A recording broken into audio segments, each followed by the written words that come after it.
Berikut ini aturan dalam shaf saat sholat berjamaah. 1.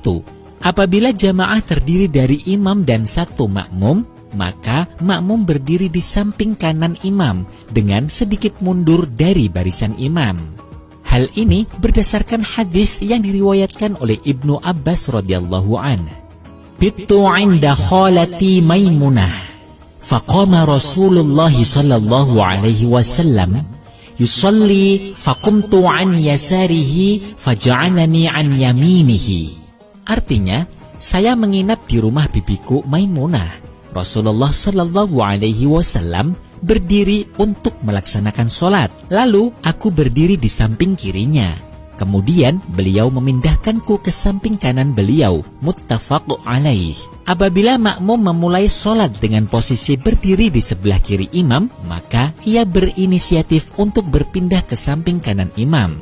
Jika makmum tidak pindah, maka imam memindahkan makmum dengan memegang tangan makmum, lalu memindahkannya ke samping kanan imam. Baik imam maupun makmum masing-masing harus menjaga gerakan yang dilakukan supaya tidak justru sampai membatalkan sholat karena bergerak 3 kali secara berturut-turut. 2. Apabila sholat berjamaah sudah berlangsung dengan susunan imam bersama satu makmum di sebelah kanannya, lalu datang calon satu makmum berikutnya, maka makmum yang datang terlambat ini berdiri di samping kiri imam. Setelah ia melakukan takbiratul ihram, imam bisa maju ke depan atau kedua makmum yang mundur ke belakang dengan membuat shaf baru.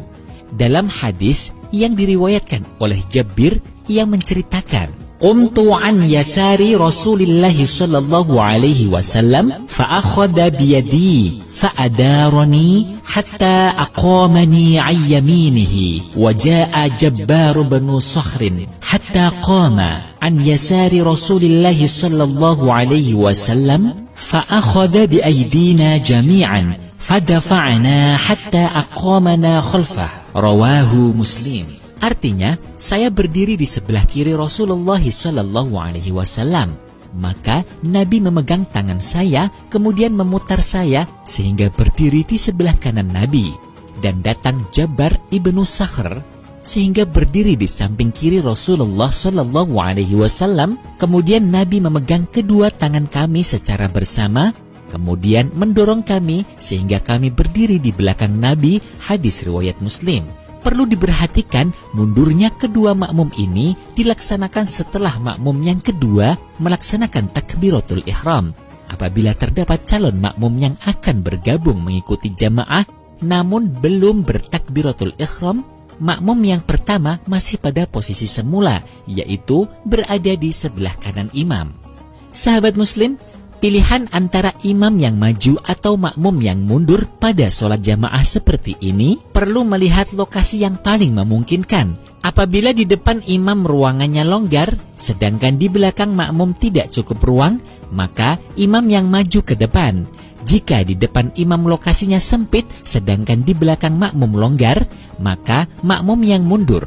Apabila masing-masing ruangan baik di depan imam atau di belakang makmum sama-sama longgar, maka menurut pendapat yang sahih adalah makmum yang mundur ke belakang. Alasannya, imam adalah orang yang diikuti sehingga ia tidak perlu pindah-pindah posisi.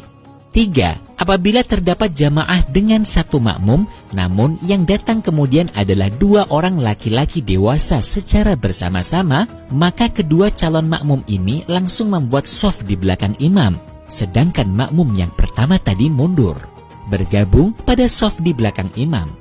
4. Apabila yang datang adalah seorang laki-laki dewasa dengan anak kecil, maka keduanya berdiri sejajar di belakang imam. Hal ini berdasarkan hadis yang diriwayatkan oleh Anas. Wasofaftu ana wal yatimu wara'ahu. 5. Apabila yang menyusul dalam sholat jamaah tersebut terdiri dari banyak lelaki dewasa dan anak-anak, maka yang perlu diprioritaskan di shaf paling dekat dengan imam adalah yang dewasa. 6. Apabila di antara jamaah yang banyak tersebut terdapat perempuan, maka perempuan di belakang para lelaki. 7. Apabila terdapat orang khuntha atau orang berkelamin ganda yang masing-masing masih berfungsi semua, maka urutan jamaahnya adalah paling depan sendiri adalah kelompok laki-laki, belakangnya adalah kelompok anak-anak laki-laki, belakangnya lagi adalah khuntha, kelompok paling belakang adalah kelompok para wanita. Sahabat muslim hafizakumullah, menurut Imam Syafi'i rahimahullah dalam kitab menyatakan apabila makmum yang hanya satu orang berdiri di samping kiri imam atau di belakang imam, maka bagi keduanya terkena hukum makruh. Artinya apabila tidak sesuai ketentuan sunnah yang telah dijelaskan, maka jamaahnya tetap sah dan tidak perlu mengulangi sholatnya. Begitu pula apabila makmumnya 2 orang, namun keduanya berdiri di samping kanan imam atau di kiri imam semua, atau ketentuan yang dijelaskan dalam aturan shaf tersebut tidak dipatuhi, maka semua sholatnya sah, namun hanya terkena hukum makruh saja.